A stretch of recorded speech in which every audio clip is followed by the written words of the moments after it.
नाज़रीन, अवामी न्यूज़ में ख़बर जो सिलसिलो जारी है। मगर ठुल का ख़बर न ठुल जे सेक्शन थाने की हद बाईपास वटि कल मोटरसाइकिल ते सवार ॿिनि नामालूम हथियारबंद नौजवान वकार नोनाणी के हथियारनि जे ज़ोर ते यरगमाल बणाए खांस 10,000 रुपया रोक रक़म, मोबाइल सेट ऐं ॿियो सामान फुर करे फ़रार थी विया।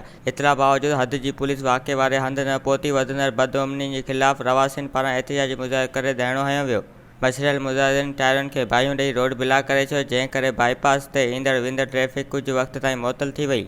मुज़ाहिरीन वधंदड़ बदअमनी जे ख़िलाफ़ सख़्त नारेबाज़ी कई। इन मौक़े ते मीडिया सां ॻाल्हाईंदे अॻवान निसार अहमद नोनाणी, मोहम्मद याक़ूब रईस, बिलावल नोनाणी ऐं ॿियनि चयो त शहर में बदअमनी वधी वई आहे। पुलिस अमन अमान बहाल करण में नाकाम थी चुकी आहे। चोरी ऐं फुर जूं वारदातूं रोज़ जो मामूल बणिजी वयूं आहिनि। पुलिस ॾोहारियुनि जी साथारी बणिजी वई आहे, जंहिं करे ॾोहारियुनि ख़िलाफ़ कार्रवाई नथी करे। SHO रफ़ीक अहमद खेड़ो जे अचण बैदि ॾोहनि जे वारदातुनि में इज़ाफ़ो थी वियो आहे। हिननि मुतालबो कयो त ठुल शहर में अमन अमान बहाल कराए फुर थियल सामान वापसी कराए वञे। ॿी सूरत में असांजो एहतिजाज जारी रहंदो। वधीक ख़बरनि ऐं तफ़सील जे लाइ विज़िट कयो असांजी वेबसाइट awamiNewsHD.com ऐं ॾिसंदा रहो अवामी न्यूज़ HD।